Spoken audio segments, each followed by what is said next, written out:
আজকের এই গল্পটা সাধারণ কোনো ভৌতিক গল্প না। এই গল্পটা এসেছে একজন মানুষের নিজের জীবনের ভয়ঙ্কর অভিজ্ঞতা থেকে।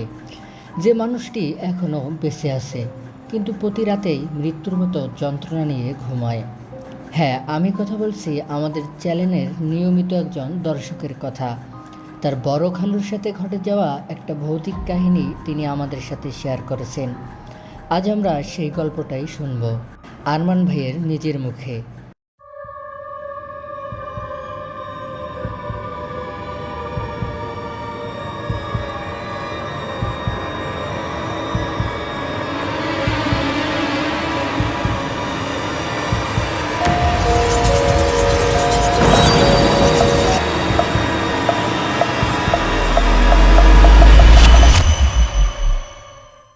তার বড় খালুর সাথে ঘটে যাওয়া সেই ভয়ঙ্কর রাতের কাহিনী। তবে আপনাদের কাছে আমার একটা অনুরোধ, আপনারা যারা এসব জিনভূতে বিশ্বাসী নন বা যারা এগুলোকে এড়িয়ে চলেন, তারা দ্য ইয়াসিন শো থেকে দূরে থাকবেন। কারণ সবাই সত্য সহ করতে পারে না, তাই সবাই দ্য ইয়াসিন শো দেখে না। আর সত্য যেমন সবার সহ হয় না, এজন্য দ্য ইয়াসিন শো সবার জন্য না। তো বেশি কথা না বলে গল্পটা শুরু করি। যেভাবে লেখা আছে সেভাবেই বলছি।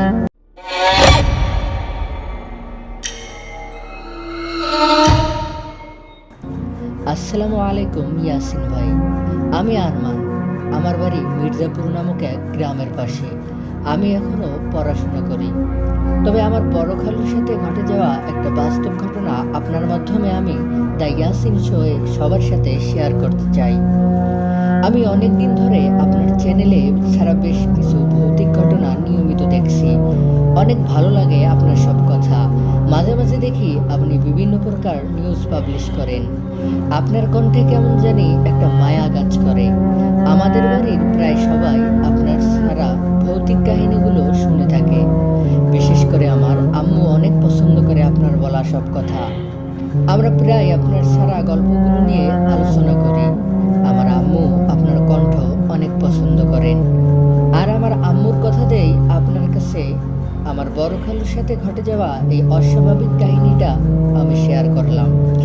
আমার আম্মু অনেক দিন থেকেই বলছে আপনার কাছে ঘটনাটা পাঠাতে, কিন্তু ভাইয়া পর্যাপ্ত পরিমাণ সময় না পাওয়ায় আমি আপনার কাছে তা পাঠাতে ব্যর্থ হই। কিন্তু আজ আমি ফাইনালি পাঠাই দিলাম ঘটনাটা।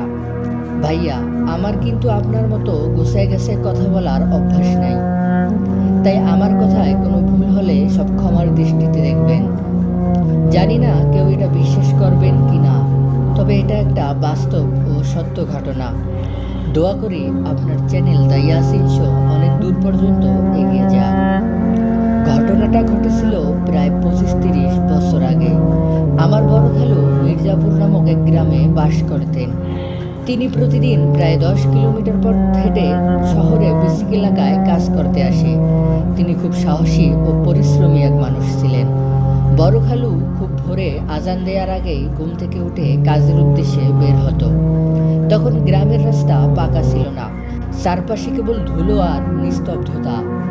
আবার শহর থেকে কাজ শেষ করে বাড়ি ফিরতে অনেক রাত হয়ে যেত। এভাবেই কষ্টে চলছিল তার জীবন। প্রতিদিনের মতো একদিন কাজ শেষ করে বাড়ি ফিরছিল। তখন শীতকাল। সেদিন প্রচণ্ড ঠান্ডা, সাথে ঘন কুয়াশা। চারপাশে কিছুই স্পষ্ট দেখা যাচ্ছিল না। খালু চাদর গায়ে জড়িয়ে ধুলোমাখা পথে হেঁটে যাচ্ছিল। চারপাশ এতটাই নিস্তব্ধ যে নিজের পায়ের শব্দ যেন অচেনা লাগছিল। হঠাৎ দূরে শেয়ালের ডাক ভেসে আসলো, আর সেই শব্দটা যেন ধীরে ধীরে কাছে আসছিল। ঠিক তখনই খালু দেখতে পেল তার সামনে কিছুটা দূরে একটা সাদা কিছু পড়ে আছে।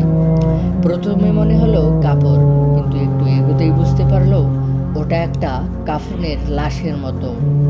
তার বুকের ভেতর হালকা কাঁপন ধরলো, কিন্তু সে সাহস করে সামনে এগোতে লাগলো। অদ্ভুত ব্যাপার, সে যত সামনে যায় লাশটাও যেন সামনে সরে যায়। মনে হচ্ছিল কেউ যেন ইচ্ছে করে তাকে কাছে যেতে দিচ্ছে না।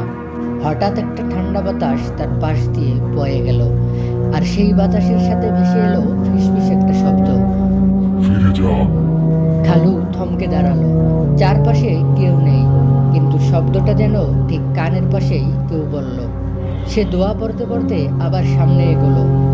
এবার সে স্পষ্ট দেখতে পেল একটা সাদা কাপড়ে মোড়ানো লাশ দাঁড়িয়ে আছে, কিন্তু ভয়ঙ্কর বিষয় হলো লাশটার পা মাটিতে ছিল না, ধীরে ধীরে একটু একটু করে ভেসে উঠছিল। খালুর শরীর ঠান্ডা হয়ে গেল, হাত পা যেন কাজ করছিল না। সে মনে মনে বলল, এটা মানুষ না। এক পা দুই পা করে সামনে যেতেই হঠাৎ লাশটা অদৃশ্য, চারপাশ আবার ফাঁকা। খালু দ্রুত হাঁটা শুরু করলো, কিন্তু মনে হচ্ছিল তার পিছনে কেউ হাঁটছে, ঠিক তার পায়ের শব্দের সাথে পা মিলিয়ে। হঠাৎ আবার সেই লাশটা সামনে। এবার লাশটার কাপড়ের ভেতর থেকে যেন কিছু নড়ছিল, আর ধীরে ধীরে কাপড়ের ভেতর থেকে বের হতে লাগলো একটা কালো হাত। খালুর আর সাহস থাকলো না, সে দৌড়াতে শুরু করলো। দূরে একটা ছোট্ট দোকান দেখা যাচ্ছিল। সে দোয়া কালেমা পড়তে পড়তে সেখানে পৌঁছে জোরে জোরে ডাকতে লাগলো। দোকানদার দরজা খুলে রাগান্বিত কণ্ঠে বলল, এই লোক, এত রাতে ডাকাডাকি করছেন কেন? খালু হাঁপাতে হাঁপাতে বলল, ভাই আগে দরজা খুলেন, পরে সব বলবো। দোকানদার তাকে ভেতরে ঢুকতে দিল, কিন্তু আশ্চর্য ঘটনা তখনও শেষ হয়নি। রাতের মাঝখানে দোকানদারের দরজায় হালকা টোকা পড়তে লাগলো। দোকানদার বলল, এই সময় কেউ আসে না। আর বাইরে থেকে ভেসে এলো সেই একই ফিসফিস শব্দ, দরজা খোল। খালু তখন কাঁপতে কাঁপতে কোরআনের আয়াত পড়তে লাগলো। এরপর ধীরে ধীরে কোথায় জানি শব্দটা মিলিয়ে গেল। সকাল হলে খালু বাড়ি ফিরে যায়। এরপর সে শহরের কাজ ছেড়ে দেয়। আমার খালু আর কোনোদিন রাতে ওই পথ দিয়ে যায়নি। বন্ধুরা, এই গল্প থেকে আমরা একটা জিনিস শিখতে পারি, সবকিছু আমরা চোখে দেখি না, কিন্তু তার অস্তিত্ব থাকতে পারে। তবে ভয় পাওয়া স্বাভাবিক, কিন্তু ভয়কে জয় করতে হলে বিশ্বাস আর সাহস দরকার। তাই সবসময় আল্লাহকে স্মরণ রাখুন, বিপদের সময় দোয়া কালেমা পড়ুন, কারণ মানুষের শক্তি সীমিত, কিন্তু বিশ্বাসের শক্তি অসীম। আর কখনো একা নির্জন পথে গভীর রাতে চলাফেরা করবেন না।